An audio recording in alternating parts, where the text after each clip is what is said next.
You know that feeling when everything is perfect? When your husband looks at you across the dinner table and you think, this is what 40 years of marriage looks like. That was me on a Friday night in late April. That was me 3 days before my world ended. My name is Judith Wright, and if you stay with me through this story, you'll understand how a single dinner conversation can unravel everything you thought you knew about the people you love. Let me take you back to that Friday. April 26th, the night my husband asked me to move $25 million. The dining room glowed amber that evening. I'd set the table with our good Lenox china because Richard had just closed the Prescott deal, an $8 million logistics contract, his last mountain before retirement. Jazz played low. Miles Davis, Kind of Blue, Richard's favorite.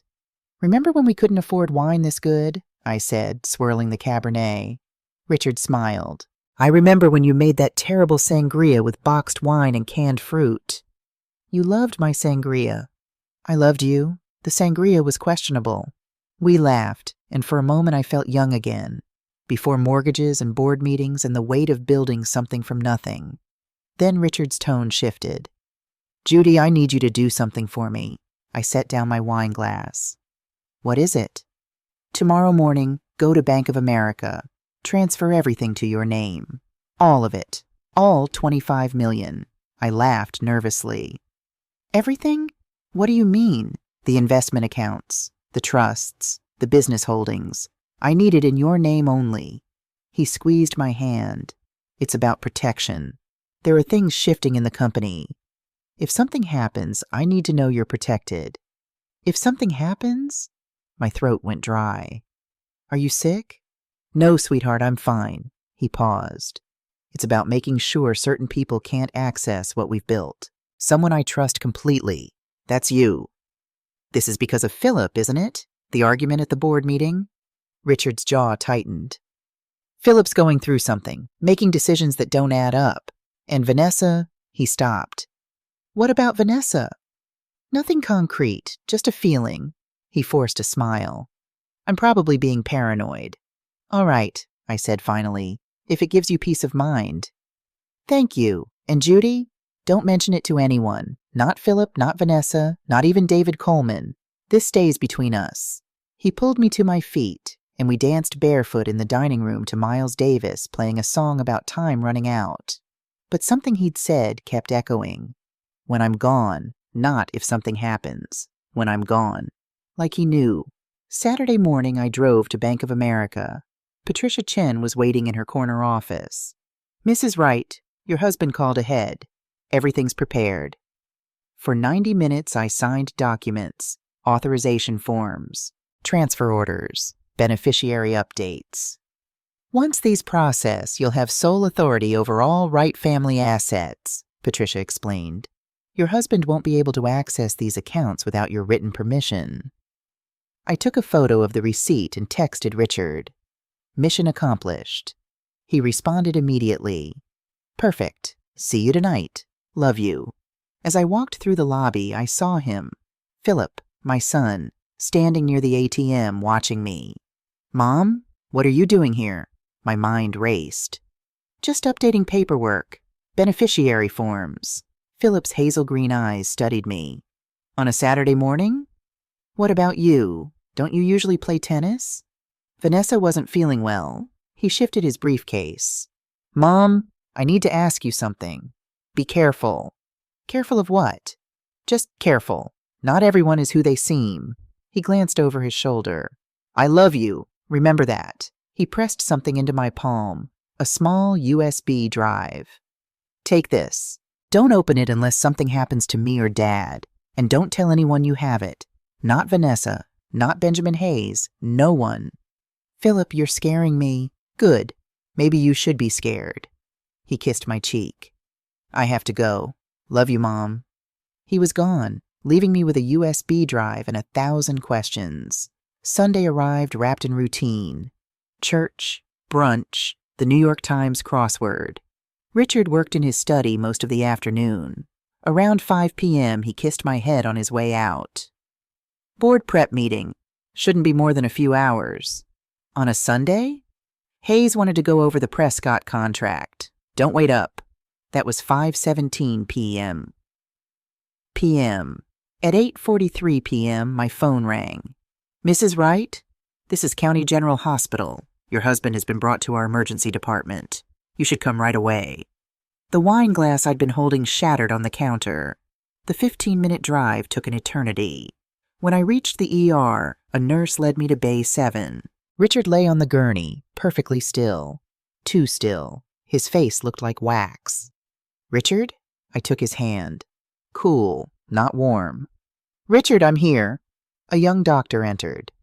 Mrs. Wright, I'm Dr. Patel. I'm very sorry, but your husband suffered a massive cardiac arrest. We did everything we could.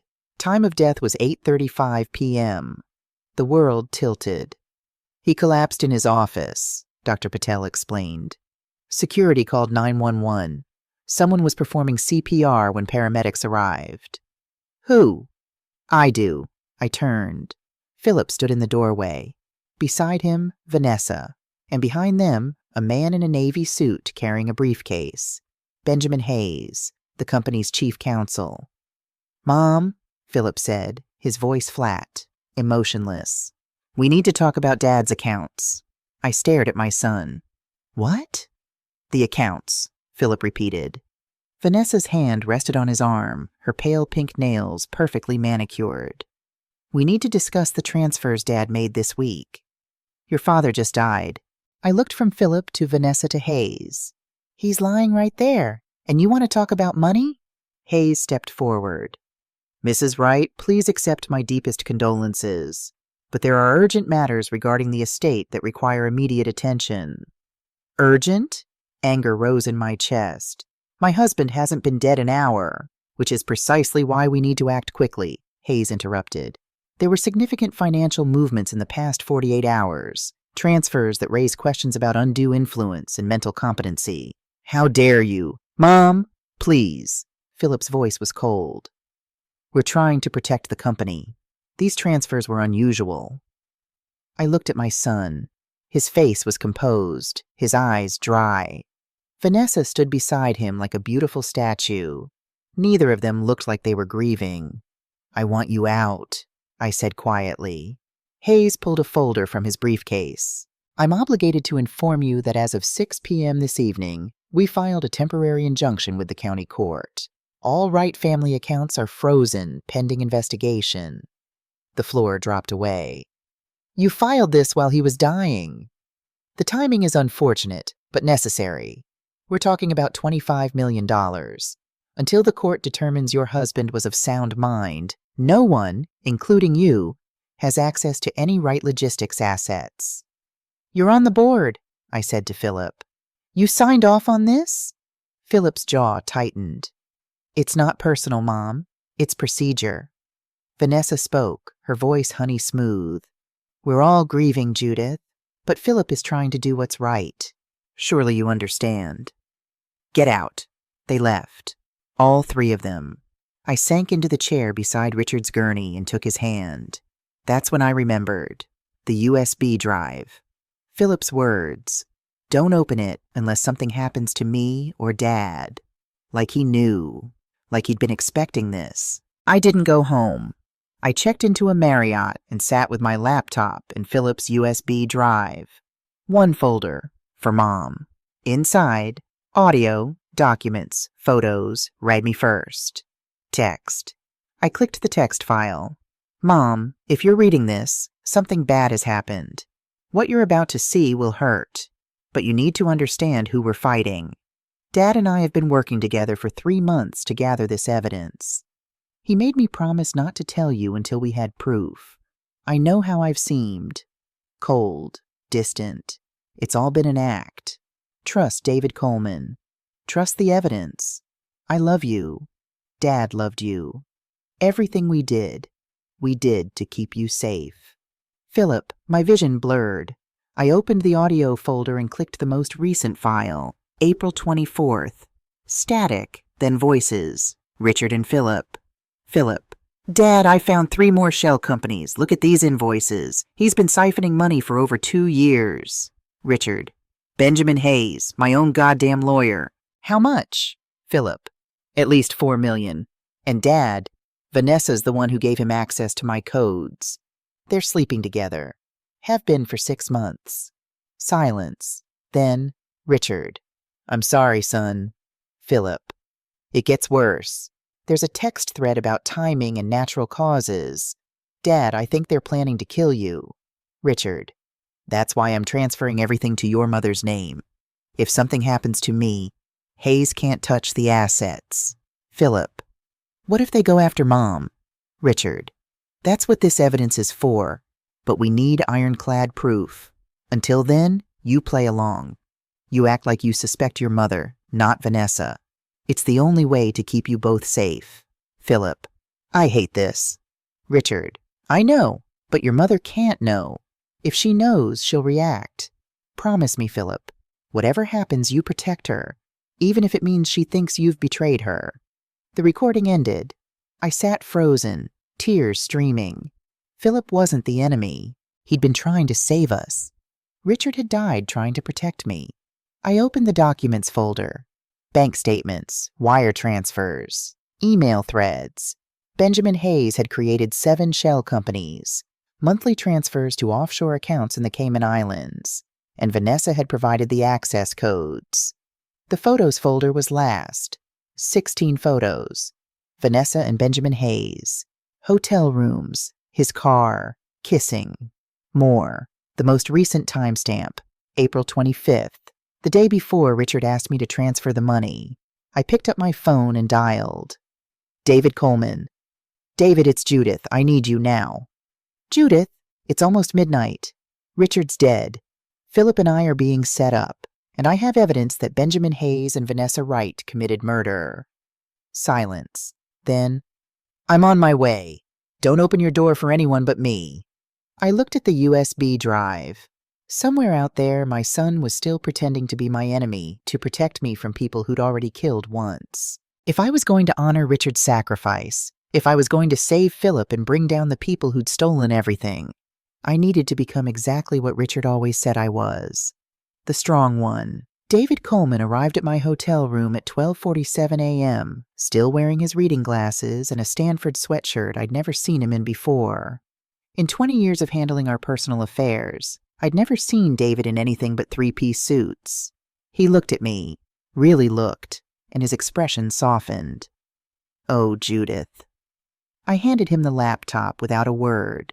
For the next 40 minutes, he sat on the edge of the bed, headphones on, watching his face cycle through shock, anger, and finally, cold determination. When he finished, he removed the headphones carefully. This is admissible, he said quietly. All of it. Richard documented everything properly. Timestamps, locations, witnesses where possible. He looked at me. He was building a case, a prosecutable case. Then why didn't he go to the police? Because Hayes is brilliant. He's been doing this for 2 years without leaving obvious tracks. Richard needed overwhelming evidence, the kind that couldn't be explained away by accounting errors or misunderstandings. David rubbed his eyes. Judith, we need to be very careful. If Hayes and Vanessa suspect we know, they'll kill Philip. The words came out flat, matter of fact. That's why Philip's acting like he's against me, to protect both of us. Yes. David stood pacing the small hotel room, which means we can't break character either. In public, you need to look devastated by Philip's betrayal, isolated, vulnerable. That won't be hard. My voice cracked. Half of it's real. David's phone buzzed. He glanced at the screen and frowned. It's a text from Philip, sent to both of us. He turned the phone so I could see. Meeting tomorrow, 10 a.m., Wright Logistics conference room. Estate planning discussion. Attendance mandatory. But he's keeping up appearances, David said, making it look official. Or it's a trap. Possibly, but I don't think so. Philip's smart. If he wanted to meet secretly, he'd find a way to signal it. David pulled up his calendar. I'll be there. Let me do most of the talking. You just be the grieving widow, which Judith you are. Don't forget that. I nodded, but my mind was already racing ahead. David, Richard mentioned something in the recording. He said the real evidence is in our villa in Carmel, safety deposit box 317. Password Lighthouse Sunset 1985. David's eyebrows rose. Your honeymoon year. He must have hidden something there, something even more damaging than what's on the USB drive. Then we need to get there before Hayes does. David checked his watch. It's a 2-hour drive. We could be there by 3 a.m. Now? Judith, Hayes filed that injunction at 6 p.m. yesterday, while Richard was dying. That means he was prepared. He knew exactly when to strike. If he knows about Carmel, he might already be moving on it. I grabbed my purse. Let's go. We reached Carmel by the Sea at 2:53 a.m. The villa sat on a cliff overlooking the Pacific, a small Spanish-style house Richard and I had bought 30 years ago with his first big commission. We'd spent our honeymoon here. Every anniversary after, we'd come back for a weekend. The last time was 6 months ago. Had Richard known even then that he'd need a safe place to hide evidence? David waited in the car while I used my key. Inside, everything was exactly as we'd left it. The seashells we'd collected on our 40th anniversary still sat in a glass bowl. Our beach towels hung neatly in the bathroom. The safety deposit box was built into the wall behind a painting of the Carmel Lighthouse. Our lighthouse, we'd always called it, because we'd gotten engaged there. I swung the painting aside, punched in the code, 1985. The small door clicked open. Inside, a manila envelope, a small glass vial, a leather journal. My hands shook as I pulled them out. The envelope contained documents, medical records, prescriptions, lab reports, all for Richard, all dated within the last 3 months. The vial was labeled Herbal Supplement, Daily Dose, for R.W. The journal was Richard's handwriting, page after page of notes. March 15th, Vanessa gave me new vitamins today. Said Dr. Mitchell recommended them for post-stroke recovery. Felt dizzy after taking them. Dismissed it as stress. March 22nd. Philip suspicious of Vanessa. Says she's been asking about my medications, my daily routine. I told him I'd handle it. March 29th. Found Vanessa in my study going through files. She claimed she was looking for old photos. I don't believe her. April 3rd. Weakness increasing. Headaches. Dr. Mitchell says my beta blocker dosage is fine, but something feels wrong. April 10. Philip showed me bank statements. Hayes has been embezzling for 24 months. At least $4 Vanessa is involved. I confronted her. She denied everything. Said Philip was paranoid. But her eyes... I saw guilt. April 18th. Had the vitamins tested privately. Not vitamins. Compound sedative with chloral hydrate. Someone is poisoning me. Slowly, making it look like cardiac decline. My vision blurred. I kept reading. April 20th. Dr. Mitchell increased my beta blocker to 200 milliliters. I questioned it. She insisted it was necessary. But I looked up the dosage. It's dangerously high for someone my age with my history. She knows this. She has to know this. April 23rd. Philip found proof. Vanessa and Hayes are having an affair. Photos, hotel receipts, everything. My son's wife, my lawyer. How did I miss this? April 24th. I'm running out of time. The poisoning is accelerating. I can feel it. Transferring everything to Judy tomorrow. She's the only one I trust completely. If they kill me, at least she'll be protected. At least the money stays clean. April 25th. Told Judy about the transfer. Didn't tell her why. Couldn't bear to see her face when she learned the truth about Vanessa. Let Philip tell her after. Let the evidence speak. I'm so tired. The last entry was April 26th, the day he died. Final entry. Meeting Hayes tonight. He doesn't know I know. Going to record everything. If I don't survive this, the recording is in the villa safe. Code, Judy's birthday, 0618. To my darling Judith, I'm sorry for not telling you sooner, for not being stronger, for bringing these people into our lives.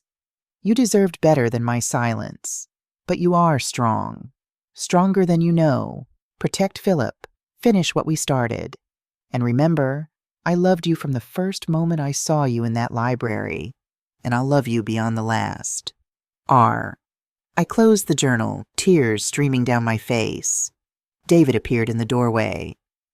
"Judith, did you find—" He stopped when he saw my expression. "Oh God, what is it?" I handed him the journal. While he read, I looked at the vial again. This was what they'd used. This innocent-looking glass bottle with its handwritten label. "There's one more thing," I said. Richard mentioned a recording. Code 0618. We found the safe behind the bookshelf. I entered my birthday and it opened. Inside, a digital voice recorder. David pressed play. The recording was poor quality, muffled, like Richard had hidden the device in his jacket pocket. But the voices were clear enough.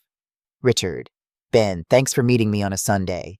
Hayes: "Of course, you said it was urgent?" Richard: "It is. I've been reviewing the Prescott contract terms, and I noticed some discrepancies in the consulting fee structure." Hayes: "Discrepancies?" Richard: 7 vendors I've never heard of, all billing extraordinary amounts. Blackwood Consulting, BH Logistics Solutions. Want to explain those to me?" A long pause. Hayes: "Richard, those are legitimate subcontractors. I can pull the paperwork." Richard: "Don't bullshit me, Ben. I've been doing this for 30 years. These are shell companies, and they all trace back to accounts you control." Hayes, voice hardening: "You're making serious accusations." Richard: "I'm stating facts. $4 million, Ben. Over 2 years. Did you really think I wouldn't notice?" Hayes: "What do you want?" Richard: "The truth, and my daughter-in-law out of my son's life." Silence. Then Hayes laughed, a cold, bitter sound. Hayes: "Vanessa told me you were getting suspicious. I told her you were too trusting to see what was right in front of you." Richard: "How long?" Hayes: "Since the beginning. Since I introduced her to Philip at that charity gala 3 years ago. She was perfect, beautiful, charming, exactly the kind of woman Philip would fall for. And he did. Right on schedule." Richard, shocked: You set them up?" Hayes: "I cultivated an asset. Vanessa needed money. I needed access to your family's finances. It was symbiotic." Richard: "You used my son." Hayes: "Your son is weak, just like you, building this company from nothing, and for what? To leave it to him? He doesn't have the stomach for what it takes to stay on top.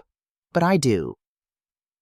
Richard: "I'm going to the police." Hayes: "No, you're not. Because if you do, I'll make sure everyone knows about Catherine Blackwood." Silence, long and terrible. Richard, quietly: "How do you know about Catherine?" Hayes: "I know everything about you, Richard. Every secret, every lie, including the daughter you abandoned 30 years ago. How do you think that'll play in court? In the media? The beloved CEO who denied his own child?" Richard: "That has nothing to do with your embezzlement." Hayes: "It has everything to do with credibility. But here's the thing. We don't have to go to court. You just need to have a quiet, unfortunate medical episode. Your heart's already weak. The stress of the Prescott deal. The long hours. No one will question it." Richard: "You're threatening to kill me." Hayes: "I'm offering you a choice. Step down.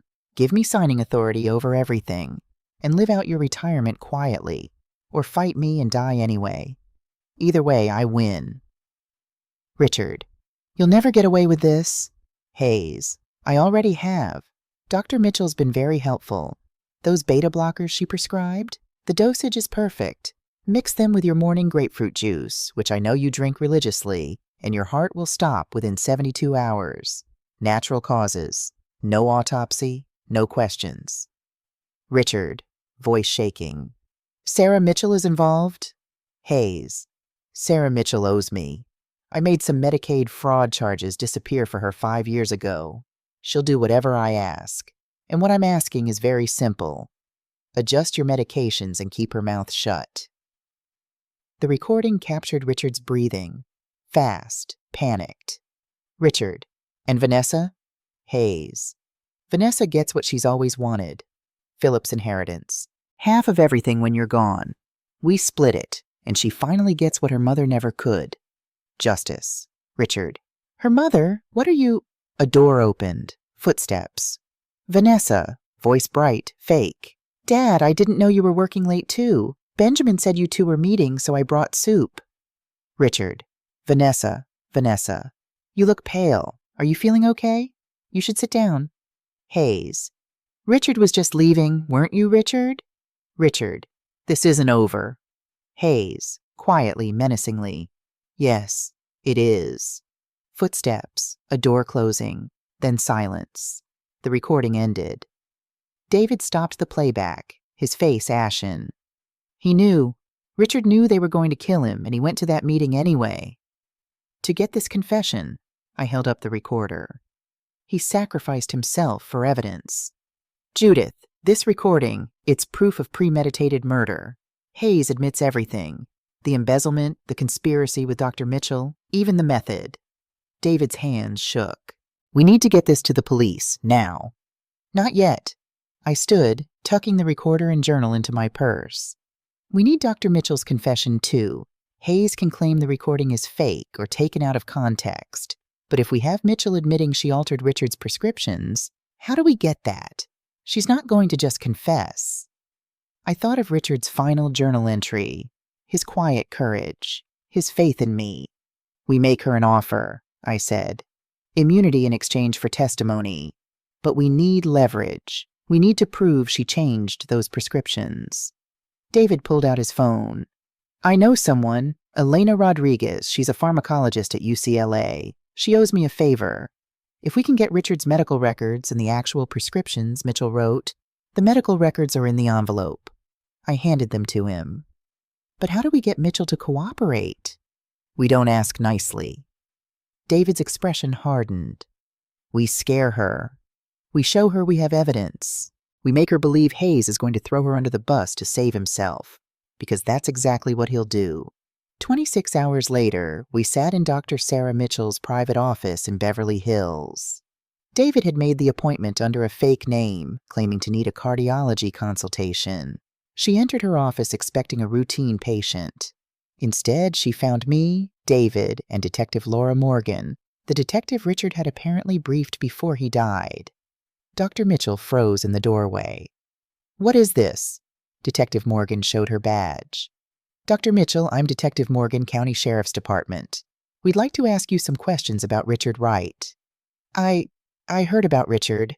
Terrible tragedy. But I don't understand why you're... Cut the act, Sarah. David's voice was ice. We have the recordings. We have Richard's journal. We have the prescription records showing you increased his beta blocker to a lethal dosage. The color drained from her face. I don't know what you're talking about. I leaned forward. You knew Richard drank grapefruit juice every morning. You knew high-dose beta blockers combined with grapefruit juice would cause cardiac arrest. You prescribed them anyway because Benjamin Hayes told you to. That's insane. I would never... Detective Morgan placed a folder on the desk. These are your prescription notes for Richard Wright. March through April. 7 dosage increases in 6 weeks for a 65-year-old post-stroke patient. That's not medicine, doctor. That's murder. Dr. Mitchell's hands trembled. You can't prove... David played the recording. Hayes's voice filled the room. Dr. Mitchell's been very helpful. Those beta blockers she prescribed, the dosage is perfect. Dr. Mitchell sank into her chair, her face crumbling. He said it would just make Richard tired, she whispered. He said it wouldn't kill him. He said... She looked at me, tears streaming. I didn't know about the grapefruit juice. I swear I didn't know that detail. But you knew you were harming him, Detective Morgan said quietly. You knew the dosage was dangerous. Ben said he'd expose the Medicaid fraud if I didn't help him. I could lose my medical license, go to prison. I made a choice, the wrong choice. I felt something cold settle in my chest. You killed my husband to protect yourself. I'm sorry. God, I'm so sorry. Detective Morgan leaned forward. Dr. Mitchell, you have one chance to make this right. Full confession. Testimony against Benjamin Hayes and Vanessa Wright. In exchange, the DA might consider reducing charges from murder 1 to manslaughter. Might? Dr. Mitchell looked up, desperate. Depends on how cooperative you are, Morgan said. Starting now. Dr. Mitchell nodded slowly. What do you want to know? For the next 2 hours, she talked. About Hayes approaching her 5 years ago with knowledge of her billing fraud. About the payments, $40,000 spread across consulting fees. About the phone calls where Hayes told her exactly how to adjust Richard's medications. And then the bombshell. Ben called me April 26th, around 4 p.m., Dr. Mitchell said, her voice hollow. He said, "It's happening tonight. Make sure the hospital records show natural causes. No autopsy." I told him I couldn't control that. He said, "Then make sure there's nothing to find." Did he say how it was happening? Detective Morgan asked. No, but he mentioned Vanessa was handling the final dose, whatever that means.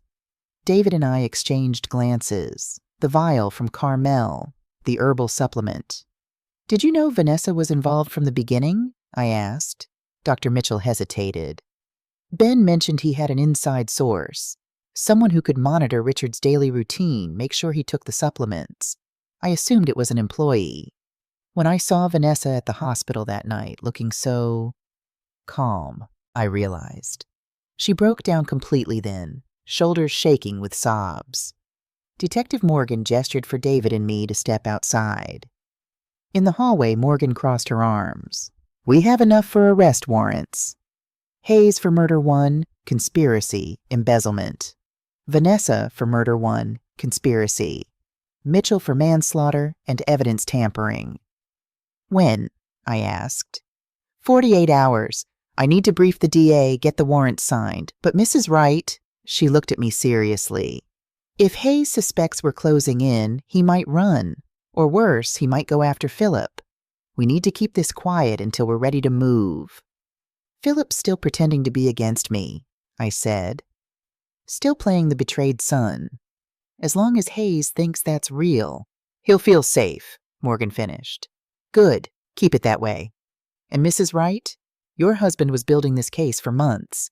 He knew he might not survive to see it through, but he made sure you'd have everything you needed to finish it. I felt tears prick my eyes. He always said I was the strong one. He was right, Detective Morgan said. Now let's prove it. That night I sat an hour, my estate library, staring at my phone. I'd drafted a text to Philip a dozen times and deleted it every time. Finally I sent, I know the truth. Stay safe. Trust David. Love, Mom. 3 minutes later, my phone rang. Unknown number. Mom! Philip's voice was rough, like he'd been crying. You found the USB drive. I found everything. Carmel, the recordings, Richard's journal. I'm sorry, I'm so sorry I couldn't tell you. That I had to make you think. You were protecting me. I understand now. I closed my eyes. Philip, they're going to arrest Hayes and Vanessa in 2 days. Detective Morgan says we have enough. Good. A pause. Mom, there's something else. Something I didn't put on the USB because I wasn't sure. But after what happened to Dad, I think you need to know. My stomach tightened. What is it? I found something in Vanessa's old emails. Something about her mother, Catherine Blackwood. The name from Hayes's recording. The name Richard had reacted to with such shock. Who is she? I think, Philip's voice cracked. I think Vanessa might be Dad's daughter, from before you met him, and I think that's why she's doing this. The room tilted. Philip, I'm not sure yet, but if it's true, this isn't just about money. It's about revenge. It had been 4 days since Richard died. 4 days that felt like 4 years. Sunday night, the hospital, the injunction, the first terrible truth. Monday, the USB drive, the recordings, understanding Philip's sacrifice. Tuesday, Carmel, the journal, the proof of murder. Wednesday, Dr. Mitchell's confession, the DA building the case. The arrests happened on a Wednesday morning, 48 hours after Dr. Mitchell's confession. No sirens, no drama. Just unmarked cars pulling up to Wright Logistics at 6 a.m. and Detective Morgan walking into Benjamin Hayes' corner office with 2 uniformed officers. I wasn't there to see it, but Philip called me at 6:47 a.m., his voice shaking. It's done, Mom. They just took Hayes out in handcuffs. I was standing in our kitchen, my kitchen now, watching the sunrise paint the hills gold. And Vanessa? They're at our house now. He paused. I'm watching from the car across the street. Morgan said I should be here, to keep up appearances until the very end. How are you holding up? A long silence, then, I don't know. She's my wife, Mom. I loved her, or I thought I did. Now I don't know what was real and what was performance. Through the phone, I heard a door slam. Voices. Vanessa's voice, high and sharp. This is a mistake. I haven't done anything. I have to go, Philip whispered. They're bringing her out. The line went dead. I stood there for a long time, watching the sun rise on a world without Richard, wondering how I was supposed to feel. Victorious? Grief-stricken? Relieved? All I felt was hollow. David Coleman arrived an hour later with coffee and the morning news on his tablet. It's already leaked, he said, showing me the headline. Wright Logistics CFO arrested in CEO's death. Wife also charged. That was fast. Hayes is high profile. Rich white lawyer accused of murdering his client? Media's going to have a field day. David set down his coffee. Judith, there's something else.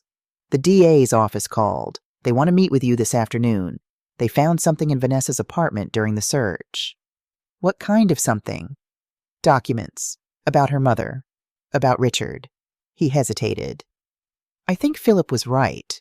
I think Vanessa is Richard's daughter.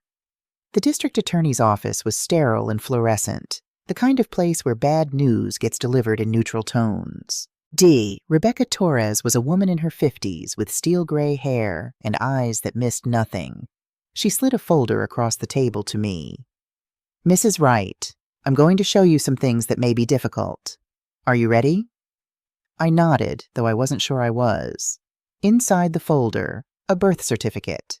Vanessa Catherine Blackwood, born March 15, 1995. Mother, Catherine Ann Blackwood.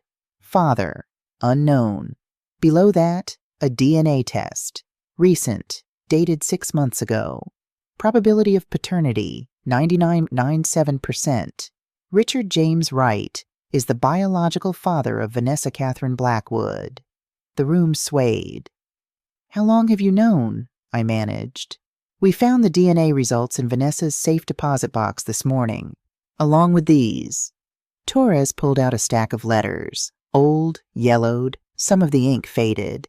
Letters from Catherine Blackwood to Richard, dated 1994 to 1995. I picked one up with trembling hands. Dear Richard, I'm writing to tell you I'm pregnant. I know this isn't what we planned. I know you're engaged to Judith. But this baby is yours and you have a right to know. I'm not asking you to leave her. I'm not asking you to marry me. I'm just asking you to acknowledge this child, to help me give her a life. Please, Richard, please don't abandon us, Catherine. The next letter was dated 3 months later. Richard, I received your check for $50,000. Is that supposed to be enough? Enough to raise your daughter? Enough to buy my silence? You said you'd take care of it. I thought you meant you'd be a father. Instead, you're paying me to disappear. Fine, I'll take your money. I'll move to Seattle. I'll never contact you again. But know this, someday your daughter will know what you did. Someday she'll know her father was a coward. Catherine. The last letter was dated 2019. Different handwriting. Younger. Mr. Wright. My name is Vanessa Blackwood. I'm 24 years old. My mother, Catherine, died last month from ovarian cancer. She couldn't afford treatment. We had no insurance, no savings, just the shame you paid her to carry. Before she died, she told me about you, about the father who denied my existence, the father who built an empire while we lived paycheck to paycheck. She made me promise not to hate you, but I can't keep that promise. You owe me. You owe her. And someday, I'm going to collect. Vanessa, I set the letter down carefully, my hands numb. When did Richard receive this? I asked. Torres flipped through her notes. According to postal records, it was delivered to Wright Logistics in October 2019, 4 months before Vanessa met Philip at a charity gala. A gala where Benjamin Hayes introduced them. The pieces clicked into place. Hayes knew. He knew who Vanessa was from the beginning. We believe Hayes orchestrated the entire relationship. He'd been embezzling from Right Logistics for years.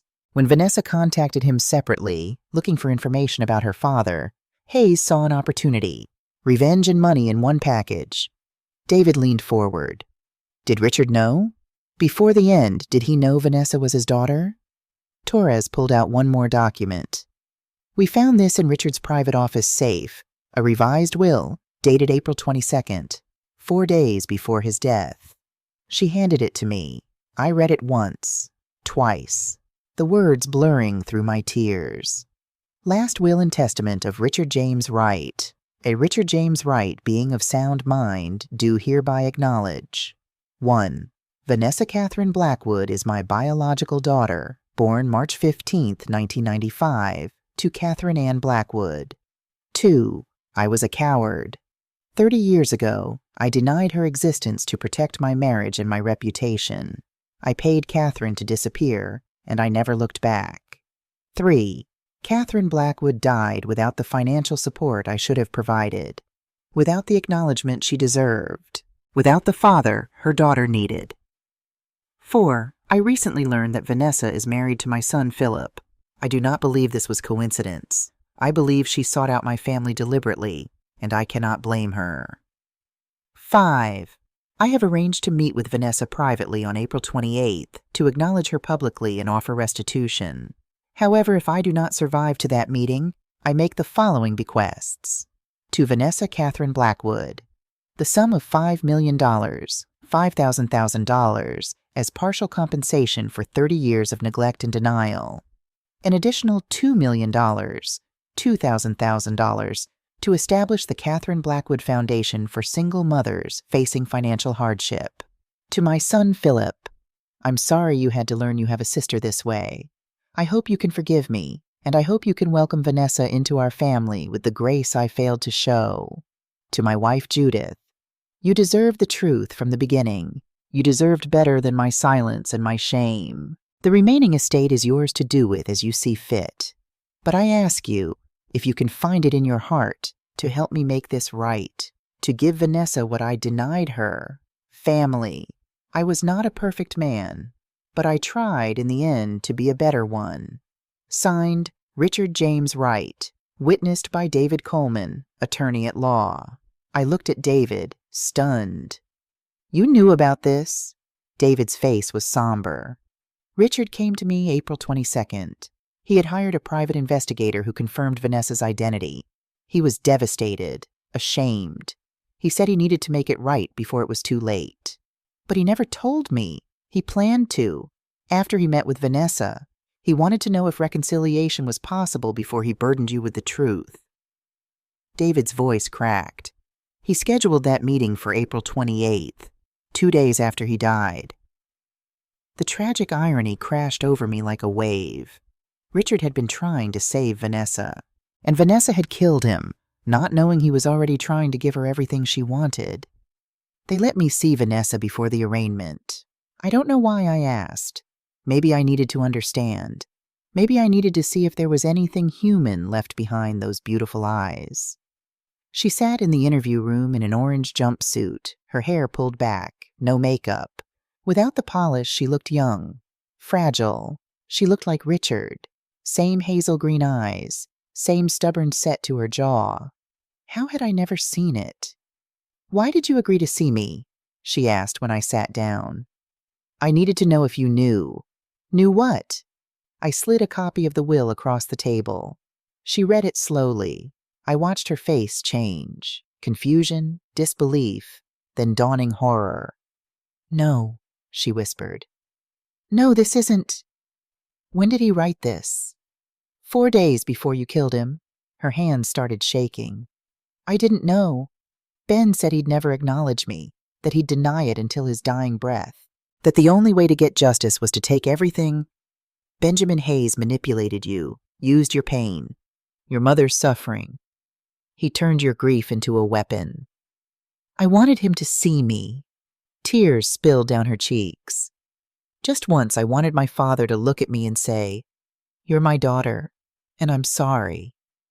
That's all I ever wanted. He was going to. He scheduled a meeting with you for April 28th.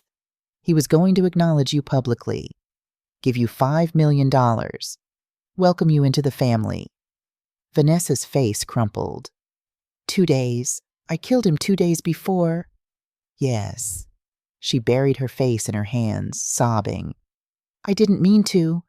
The night he died, I went to his office to talk, to tell him I knew the truth, to ask him why he abandoned us.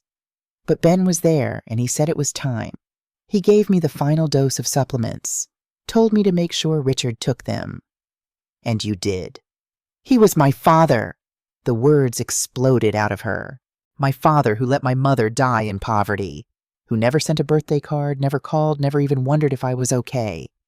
Ben said he deserved it, and I believed him. Did you love Philip? Or was that part of the plan too? She looked up, mascara streaking her face. I loved him. That's the worst part. I actually fell in love with my half-brother's kindness, his goodness, everything my father should have been. Her voice broke. I destroyed the only real family I ever had. We sat in silence, two women connected by a man who'd made terrible choices and tried too late to fix them. What happens now? Vanessa finally asked. The DA is offering you a deal. Second-degree murder instead of first. 25 years instead of life. If you testify against Hayes. Why would they offer me anything? Because you were manipulated. Because your grief was real, even if your methods were wrong. And because, I paused. Because Richard wanted you to have a chance. And I'm going to honor that. She stared at me. Why? I killed your husband. I tried to destroy your family. Because you're his daughter, and that makes you Philip's sister. And maybe, I swallowed hard, maybe some good can come from all this pain. 6 months later, I sat in a courtroom and listened to my husband's killer sentenced to 25 years in prison. Benjamin Hayes got life without parole. Dr. Sarah Mitchell got 15 years. But it was Vanessa's sentencing that held my attention. The judge, an older woman with kind eyes, read through the case details, the embezzlement, the poisoning, the conspiracy. Then she paused. Ms. Blackwood, this court acknowledges the extraordinary circumstances of your case. You were the abandoned daughter of a wealthy man who denied your existence for 30 years. Your mother died in poverty while your father built an empire. These facts do not excuse murder, but they provide context. Vanessa stood, her attorney beside her. The court also acknowledges that you were manipulated by Benjamin Hayes, a man twice your age who exploited your trauma for his own gain. That you showed genuine remorse when confronted with evidence of your father's attempted reconciliation, and that you have cooperated fully with this investigation. The judge looked at me. The victim's widow has also submitted a letter to this court. Mrs. Wright, would you like to address the defendant? I stood, my prepared statement trembling in my hands. Your Honor, my husband was not a perfect man. He made a terrible choice 30 years ago, a choice that caused immense suffering. But in his final days, he tried to make it right. He tried to give Vanessa what she'd always deserved: recognition, financial security, and family. I looked at Vanessa directly. You killed him before he could finish making amends. That's a tragedy that will haunt both of us forever. But I believe in second chances. I believe in the possibility of redemption. And I believe that's what Richard would want. I took a breath. Per my husband's wishes, when Vanessa is released from prison, the $5 million he allocated for her will be waiting. The Catherine Blackwood Foundation has been established and is currently operating under Philip's and my oversight. When Vanessa is ready, she can take over its management. Gasps rippled through the courtroom. Additionally, I will visit Vanessa once a year while she's incarcerated. Because she is Philip's sister. Because she is part of Richard's legacy. And because forgiveness, however difficult, is the only way forward. The judge nodded slowly. Ms. Blackwood, Do you have anything to say? Vanessa's voice was barely audible. I'm sorry. To Mrs. Wright. To Philip. To everyone I hurt. I can't undo what I did, but I'll spend the rest of my life trying to become the person my mother wanted me to be, the person my father was trying to help me become. Very well. The judge raised her gavel. Vanessa Catherine Blackwood, you are hereby sentenced to 25 years in the California State Prison for Women. You will be eligible for parole in 18 years. May you use this time wisely. The gavel fell. I stood at Richard's grave on a clear autumn morning, placing fresh flowers on the marble headstone Philip and I had chosen together. Richard James Wright, 1960-2025, beloved husband, father, and father, again better late than never. Philip stood beside me, his hand in mine. I visited Vanessa yesterday, he said quietly, at the prison. How is she? Broken, but working on it. She's taking college courses, therapy. She asked about you. What did you tell her? That you're stronger than anyone I know. That Dad was right about that. He squeezed my hand. Mom, are you sure about this? About keeping your promise to her? I thought about Richard's journal, his final words. You are strong, stronger than you know. I'm sure. Your father made mistakes, but he tried to fix them. The least I can do is finish what he started. The foundation's doing well, Philip said. We helped 32 single mothers last quarter. Job training, childcare, healthcare. Mom would have liked that. Catherine, I mean. It still felt strange calling her that. The woman I'd never met, whose daughter had destroyed my life and become impossibly part of my family. Your father kept a photo of Vanessa, I said. Did you know that? It was in his wallet. She was 5 years old, wearing a yellow dress. He carried it for 29 years. Philip's eyes filled with tears. He loved her, even when he couldn't admit it. Yes, and she killed him, not knowing. We stood in silence, two people learning to carry complicated grief. My phone buzzed. A text from Detective Morgan. Hayes' appeal denied. Life sentence stands, justice served. I deleted it. Justice felt like the wrong word for any of this. Ready to go? Philip asked. 1 more minute. He walked back to the car, leaving me alone with Richard. I kept her safe, I whispered to the marble. Just like you asked. The money's protected. The foundation's running. And Philip forgave you. Forgave us all. The wind picked up, rustling the oak leaves overhead. I don't know if what I'm doing is right, helping the woman who killed you, but you asked me to make her part of this family. So I am. God help me, I am. I traced the engraved letters of his name. You were wrong about one thing, though.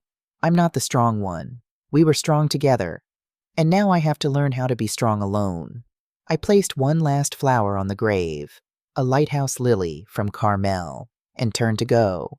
Philip was waiting by the car, and beyond him the future stretched uncertain and strange. A future where my son's half-sister would someday be released from prison, where the money my husband built would help other women avoid Catherine's fate, where forgiveness and justice tangled together in ways I still didn't fully understand. Richard's last transfer hadn't been about money. It had been about transferring pain into purpose, secrets into truth, brokenness into something that might someday look like healing. I climbed into the car beside Philip. Where to? He asked. The foundation office. We have applications to review. He smiled, sad but real. Dad would be proud. I hope so. As we drove away, I looked in the rearview mirror one last time. The cemetery grew smaller, the headstone disappearing among the others. But Richard's words remained, written in his final letter, carried in my heart. You are the strong one, Judy. You always were. And maybe, finally, I was starting to believe it.